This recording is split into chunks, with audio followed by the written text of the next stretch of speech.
Chapter 11 Quidditch. As they entered November, the weather turned very cold.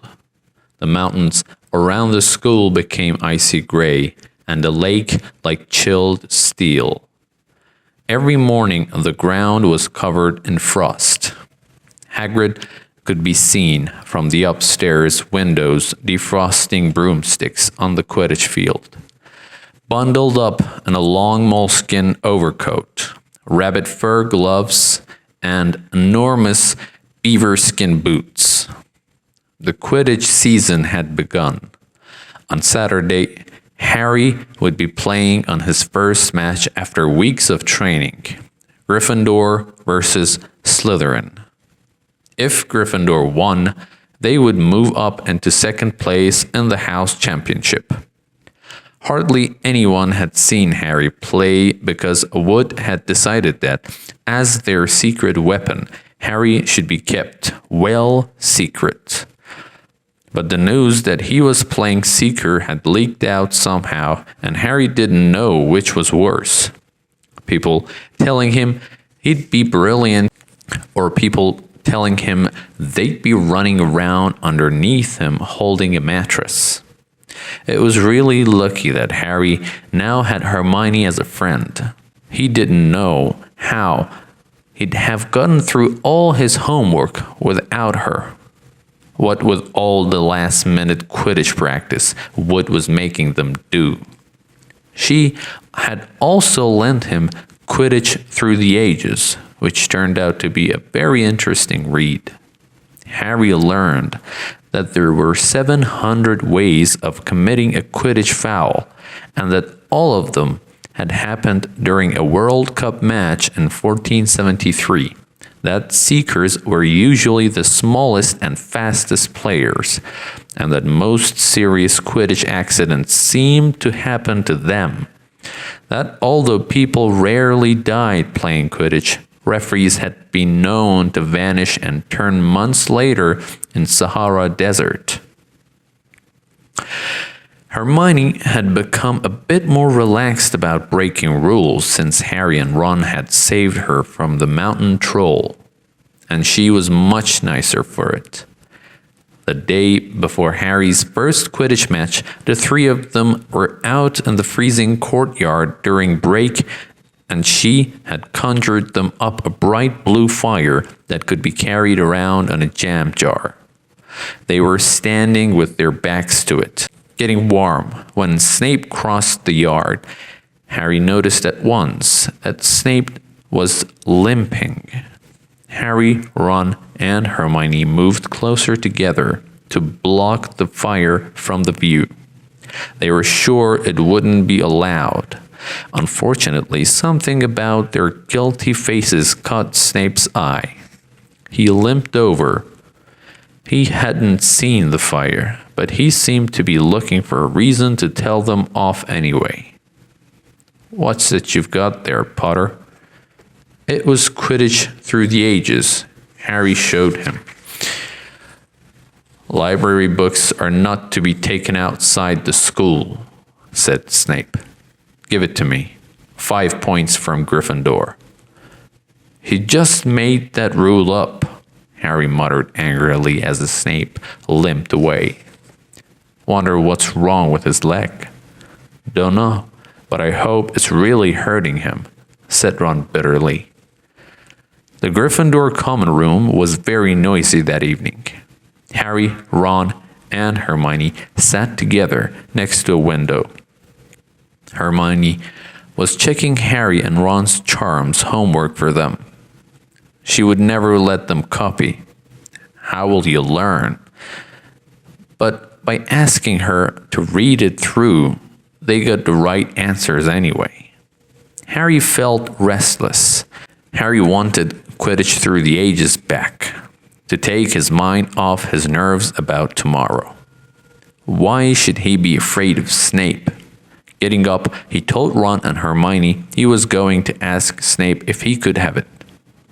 "Better you than me," they said together, but Harry had an idea that Snape wouldn't refuse if there were other teachers listening. He made his way down to the staff room and knocked. There was no answer. He knocked again. Nothing. Perhaps Snape had left the book in there. It was worth a try. He pushed the door ajar and peered inside. And a horrible scene met his eyes. Snape and Filch were inside, alone. Snape was holding his robes above his knees. One of his legs was bloody and mangled. Filch was handing Snape bandages. "Blasted thing," Snape was saying. "How are you supposed to keep your eyes on all three heads at once?" Harry tried to shut the door quietly, but... "Potter!" Snape's face was twisted with fury as he dropped his robes quickly to hide his leg. Harry gulped. "I just wondered if I could have my book back." "Get out! Out!" Harry left, before Snape could take any more points from Gryffindor. He sprinted back upstairs. "Did you get it?" Ron asked as Harry joined them. "What's the matter?" In a low whisper, Harry told them what he'd seen. "You know what this means?" He finished breathlessly. "He tried to get past that three-headed dog at Halloween. That's where he was going when we saw him. He's after whatever it's guarding. And I'd bet my broomstick he let that troll in to make a diversion." Hermione's eyes were wide. "No, he wouldn't," she said. "I know he's not very nice, but he wouldn't try and steal something Dumbledore was keeping safe." "Honestly, Hermione, you think all teachers are saints or something?" snapped Ron. "I'm with Harry. I wouldn't put anything past Snape." "But what's he after? What's that dog guarding?" Harry went to bed with his head buzzing with the same question. Neville was snoring loudly, but Harry couldn't sleep. He tried to empty his mind. He needed to sleep. He had to. He had his first Quidditch match in a few hours. But the expression on Snape's face when Harry had seen his leg wasn't easy to forget. The next morning dawned very bright and cold. The great hall was full of the delicious smell of fried sausages and the cheerful chatter of everyone looking forward to a good Quidditch match. "You've got to eat some breakfast." "I don't want anything. Just a bit of toast," wheedled Hermione. "I'm not hungry." Harry felt terrible. In an hour's time, he'd be walking onto the field. "Harry, you need your strength," said Seamus Finnegan. "Seekers are always the ones who get clobbered by the other team." "Thanks, Seamus," said Harry, watching Seamus pile ketchup on his sausages. By 11 o'clock, the whole school seemed to be out in the stands around the Quidditch pitch. Many students had binoculars. The seats might be raised high in the air, but it was still difficult to see what was going on sometimes. Ron and Hermione joined Neville, Seamus, and Dean, the West Ham fan, up in the top row. As a surprise for Harry, they had painted a large banner on one of the sheets Scabbers had ruined. It said, "Potter for President." And Dean, who was good at drawing, had done a large Gryffindor lion underneath. Then Hermione had performed a tricky little charm so that the paint flashed different colors. Meanwhile, in the locker room, Harry and the rest of the team were changing into their scarlet Quidditch robes. Slytherin would be playing in green. Wood cleared his throat for silence. "Okay, men," he said. "And women," said Chaser Angelina Johnson. "And women," Wood agreed. "This is it. The big one," said Fred Weasley. "The one we've all been waiting for," said George. We know Oliver's speech by heart, Fred told Harry. We were on the team last year. Shut up, you two, said Wood. This is the best team Gryffindor's had in years. We're going to win. I know it. He glared at them all as if to say, or else.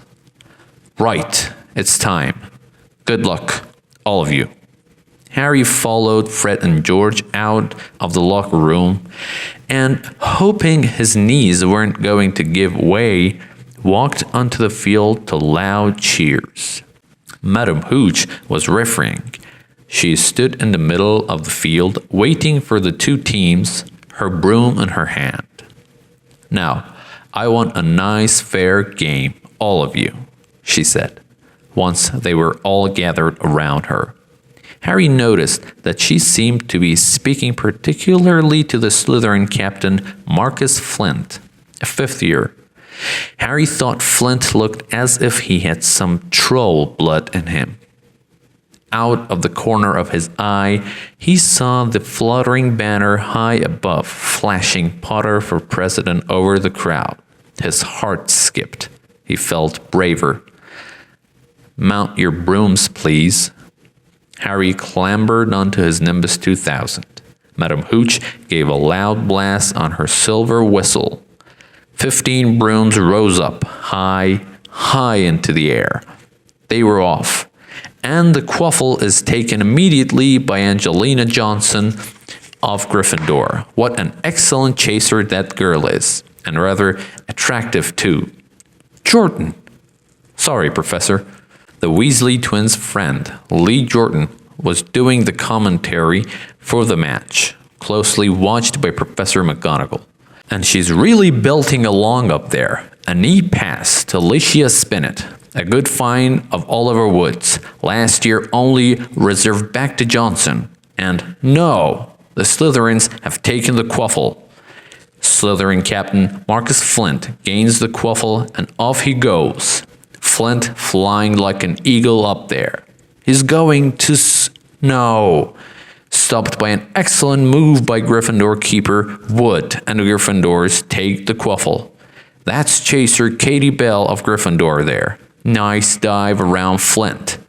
Off up the field and ouch. That must have hurt. Hit in the back of the head by a Bolger. Quaffle taken by the Slytherins. That's Adrian Pusey, speeding off toward the goalposts. But he's blocked by a second bludger, sent his way by Fred or George Weasley. Can't tell. Nice play by the Gryffindor beater. Anyway, Anne Johnson back in position of the quaffle. A clear field ahead, and off she goes. She's really flying. Dodges a speeding bludger, and the goalposts are ahead. Come on, now. Angelina, keeper Bletchley dives, misses, Gryffindor score! Gryffindor cheers filled the cold air, with howls and moans from the Slytherins. Budge up there, move along. Hagrid. Ron and Hermione squeezed together to give Hagrid enough space to join them. Been watching from my hut, said Hagrid, patting a large pair of binoculars around his neck. But it isn't the same as being in the crowd. No sign of the snitch yet, eh? Nope, said Ron. Harry hasn't had much to do yet. Kept out of trouble, though. That's something, said Hagrid, raising his binoculars and peering skyward at the speck that was Harry. Way up above them, Harry was gliding over the game, squinting about for some sign of the snitch. This was part of his and Wood's game plan. Keep out of the way until you catch sight of the snitch, Wood had said. We don't want you attacked before you have to be. When Angelina had scored, Harry had done a couple of loop-de-loops to let off his feelings. Now he was back to staring around for the snitch. Once he caught sight of a flash of gold, but it was just a reflection from one of the Weasleys' wristwatches, and once a bludger decided to come pelting his way, more like a cannonball than anything. But Harry dodged it, and Fred Weasley came chasing after it. "All right there, Harry," he had time to yell as he beat the bludger furiously toward Marcus Flint. "Slytherin in position," Lee Jordan was saying. Chaser Pusey ducks 2 bludgers, 2 Weasleys, and Chaser Bell, and speeds toward the... Wait a moment. Was that the snitch? A murmur ran through the crowd as Adrian Pusey dropped the quaffle, too busy looking over his shoulder at the flash of gold that had passed his left ear. Harry saw it. In a great rush of excitement, he dived downward after the streak of gold. Slytherin seeker Terence Higgs had seen it too. Neck and neck, they hurtled toward the snitch. All the chasers seemed to have forgotten what they were supposed to be doing as they hung in midair to watch. Harry was faster than Higgs. He could see the little round ball, wings fluttering, darting up ahead. He put on an extra spurt of speed. Wham! A roar of rage echoed from the Gryffindors below. Marcus Flint had blocked Harry on purpose, and Harry's broom spun off course. Harry holding on for dear life. "Foul!" screamed the Gryffindors. Madam Hooch spoke angrily to Flint and then ordered a free shot at the goalposts for Gryffindor.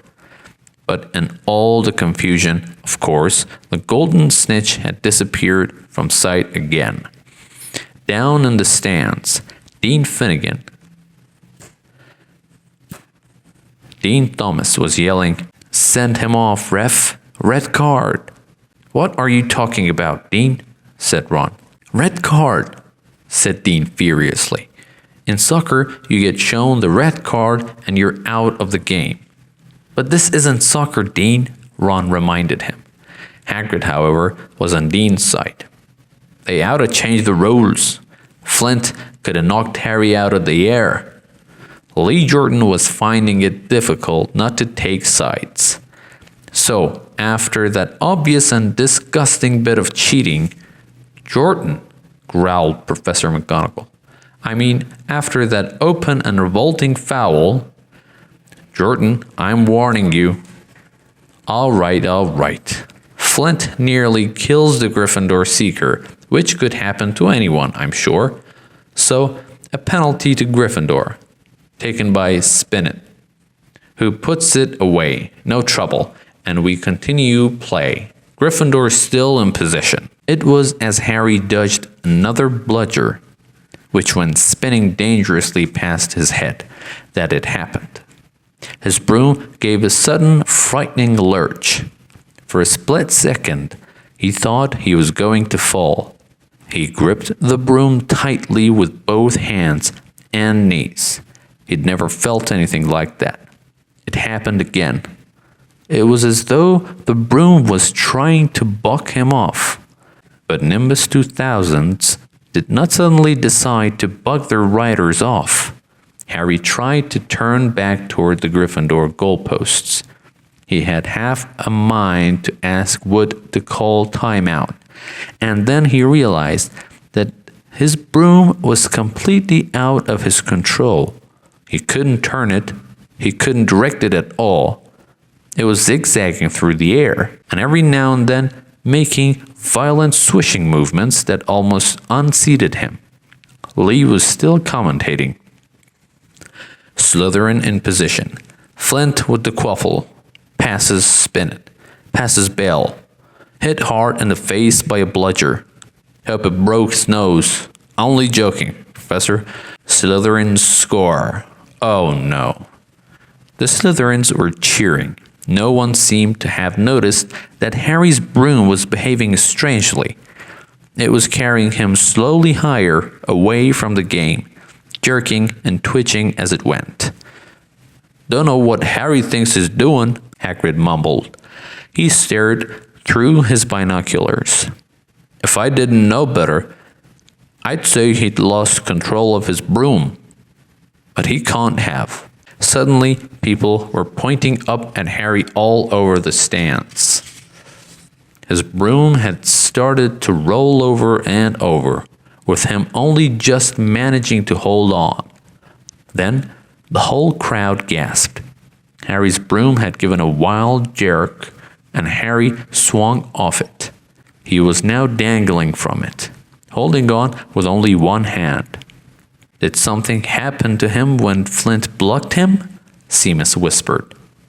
Can't have, Hagrid said, his voice shaking. Can't nothing interfere with a broomstick except powerful dark magic. No kid could do that to a Nimbus 2000. At these words, Hermione seized Hagrid's binoculars. But instead of looking up at Harry, she started looking frantically at the crowd. What are you doing? Moaned Ron, gray-faced. I knew it, Hermione gasped. Snape, look! Ron grabbed the binoculars. Snape was in the middle of the stand opposite them. He had his eyes fixed on Harry and was muttering non-stop under his breath. He's doing something. Jinxing the broomstick, said Hermione. What should we do? Leave it to me.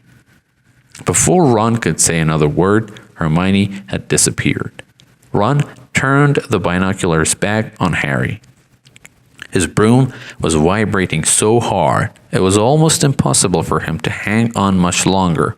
The whole crowd was on its feet, watching, terrified, as the Weasleys flew up to try and pull Harry safely onto one of their brooms.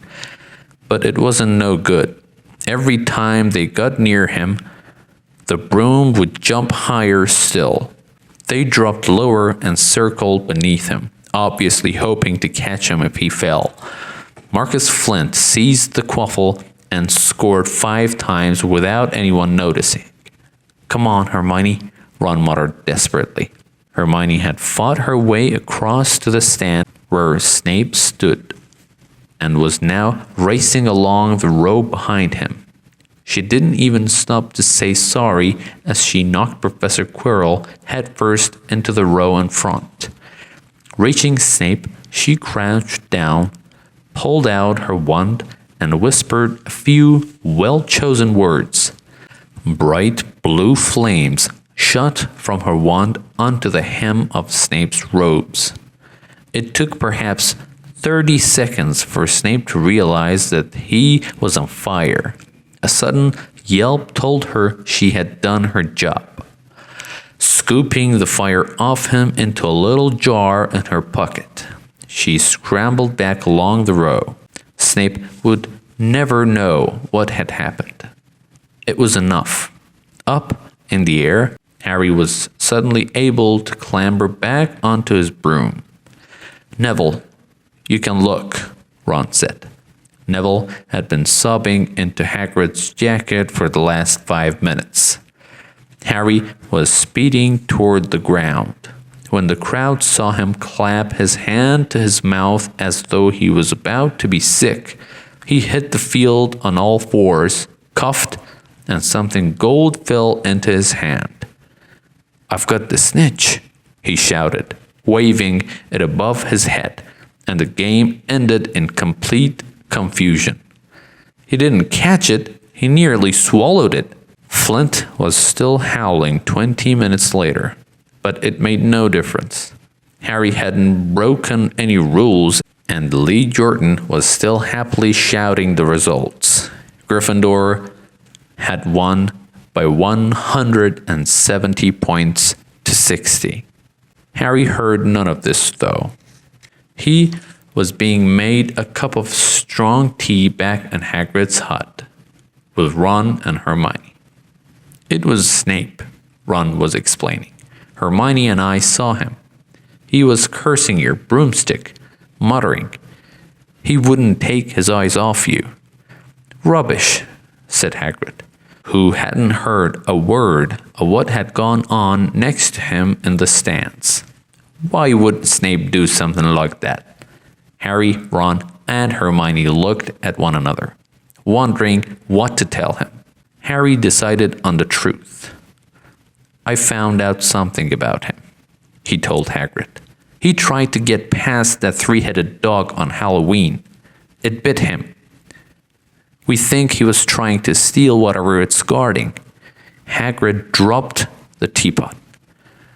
How do you know about Fluffy? He said. Fluffy? Yeah, he's mine. Bought him off a Greek chappie I met in the pub last year. I'll lend him to Dumbledore to guard the... Yes, said Harry eagerly. Now, don't ask me any more, said Hagrid gruffly. That's top secret, that is. But Snape's trying to steal it. Rubbish, said Hagrid again. Snape's the Hogwarts teacher. He'd do nothing out of sort. So why did he just try and kill Harry? Cried Hermione. That afternoon's events certainly seemed to have changed her mind about Snape. I know a jinx when I see one, Hagrid, and I've read all about them. You've got to keep eye contact, and Snape wasn't blinking at all. I saw him. I'm telling you, you're wrong, said Hagrid hotly. I don't know why Harry's brooms acted like that, but Snape wouldn't try and kill a student. Now, listen to me, all three of you.